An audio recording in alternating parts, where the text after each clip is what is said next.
ఓం గణేష శారదా గురుభ్యో నమ. నేటి పంచాంగం శీర్షికలో 2026 సంవత్సరం మార్చి నెల 14వ తారీఖు శనివారం. సంప్రదాయంలో చెప్పినట్లయితే స్వస్తి శ్రీ చాంద్రమాన విశ్వాసనవ సంవత్సరము, ఉత్తరాయణము, శిశిర ఋతువు, కృష్ణపక్షం, ఏకాదశి పూర్తిగా ఉన్నది.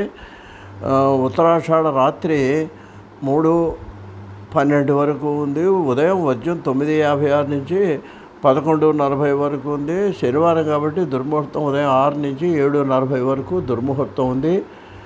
ఇక మీకు మళ్ళీ ఏకాదశి మొన్నాడు ఆదివారం ఉదయం 7:14 వరకు ఏకాదశి తిథి ఉంది.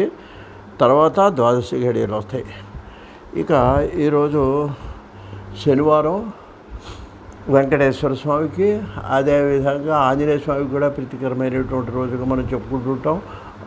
స్నానం చేసిన తర్వాత వెంకటేశ్వర అష్టోత్తరం కానీ, లేదా మీకు ఎవరి ఇష్టదైవం అయితే వాళ్ళకి ఆంజనేయ స్వామి మీకు ఇష్టమైతే ఆంజనేయ అష్టోత్తరం చదువుకోవటం.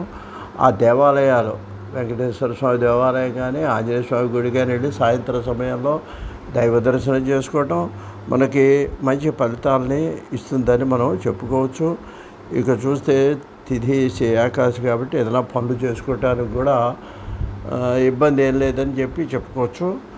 ఇక చూసినట్లయితే ఏకాదశి ఏంటంటేనండి, గతంలో కూడా చెప్తున్నాము, ఏకాదశి పూర్వకాలం, ఇప్పుడు మా వయసు వాళ్ళు, అంతకు ముందు వాళ్ళు కూడా ఏకాదశి ఉపవాసం ఇప్పుడు నెలలో 2 వస్తాయండి, కృష్ణపక్షంలో, శుక్లపక్షంలో. ఈ 2 ఏకాదశి ప్రతి తిథి ఉపవాసం ఉండి ద్వాదశి నాడు భోజనం చేసేవాళ్ళు. కనీసం సాయంత్రం వరకైనా ఉపవాసం ఉండేవాళ్ళు. మరి ఇప్పుడు అవన్నీ పాటించటం లేదు మనం. అయితే ఏంటంటే అసలు పూర్వం ఏం చెప్పేవాళ్ళు అంటే, ఏకాదశి నాడు కనుక మనం ఏదైనా తిన్నట్లయితే అది పాపాన్ని తిన్నట్టే అని చెప్పి పూర్వం భావించేవాళ్ళండి. ఇది పుణ్యంగా భావించేవాడు ఏకాదశి ఉపవాసం అనేది.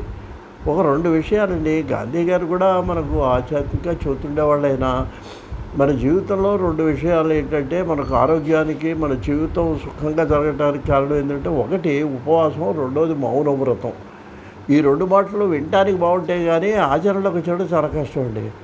అదే మౌనైన కలహం నాస్తే అని ఏదైనా తగాదా వచ్చినప్పుడు, లేకపోతే ఏదైనా కోపం వచ్చినప్పుడు కనుక మనం నిగ్రహించుకొని మాటకు మాట అనకుండా మౌనాన్ని కనుక మనం పాటించగలిగినట్లయితే తగాదా సొగం కొంతవరకు అది నివారణ అవుతుందండి.